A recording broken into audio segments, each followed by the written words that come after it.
लोकतंत्र की जननी की भूमि बिहार की जनता को मैं हृदय से नमन करता हूं, अभिनंदन करता हूं। बिहार विधानसभा चुनाव के दोनों चरणों के मतदान के दौरान बिहार के मतदाताओं की उत्साहजनक भागीदारी ने देश के सामने एक उदाहरण पेश किया है। हमारे मतदाताओं, खास तौर पर हमारी महिला मतदाताओं ने सशक्तिकरण और निर्णय की आजादी का एक सराहनीय नजीर पेश किया है।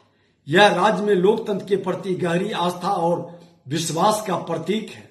2005 तक जो बिहार चुनावी हिंसा, बूथ की लूट, मतदाता पेटियों से जिन निकालने के लिए बदनाम था, आज वह डबल इंजन की सरकार के सुशासन से मिली सुरक्षा के कारण सभी मतदाता अपनी इच्छा के अनुरूप मतदान कर रहे हैं।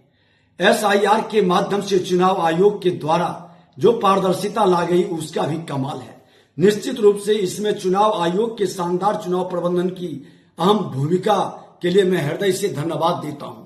राज्य के विभिन्न हिस्सों में जो सूचनाएं मिल रही है उससे स्पष्ट है कि अभूतपूर्व जनादेश के साथ बिहार में एक बार फिर डबल इंजन की सरकार बनने जा रही है। बिहार के लोगों ने राजद कांग्रेस के हवाई वादों की जगह हमारे आदरणीय प्रधानमंत्री जी और माननीय मुख्यमंत्री जी के मजबूत इरादों वाले नेतृत्व को एक बार फिर अपना आशीर्वाद दिया है। बिहार के मतदाताओं ने जातिगत विभाजन के तमाम प्रयासों को खारिज करते हुए सबके साथ सबके विकास के समावेशी सोच पर अपनी मुहर लगाई है। इस जाति के जहर के लहर के कहर से बिहार को बर्बाद करने वाले और गाली बनाने वाले को तमाचा लगा है।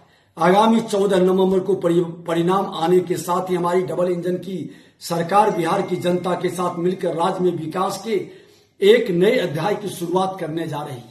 हमारी डबल इंजन की सरकार आगामी कार्यक्रम में राज्य में बेहतर निवेश माहौल के साथ औद्योगिक विकास पर ध्यान देगी।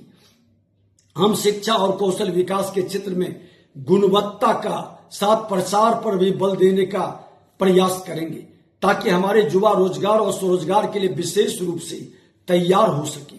विश्व स्तरीय बुनियादी ढांचे के साथ तकनीकी आधारित कृषि और कृषि उद्यमिता पर भी हमारा फोकस होगा। हम सभी को मिलकर विकसित भारत के उस सपने को साकार करना है जिसकी धुरी विकसित बिहार होने जा रही है।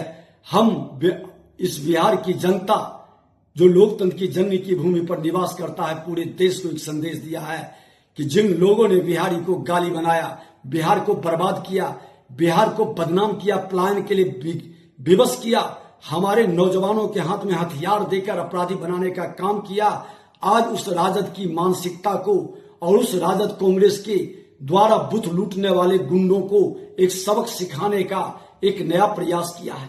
2020 में 57% वोटिंग, पहले चरण में लगभग 65% वोटिंग और आज 67% से ऊपर वोटिंग, ये बताता है कि बिहार की जनता लोकतंत्र के रक्षक के रूप में किस तरह से सजग है और आने वाले दिनों में बिहार की जनता हमेशा लोकतंत्र के लिए लड़ा है और आगे भी लड़ेगा। ये परिवार तंत्र को खत्म करके अपना जनादेश एक देश को संदेश दिया।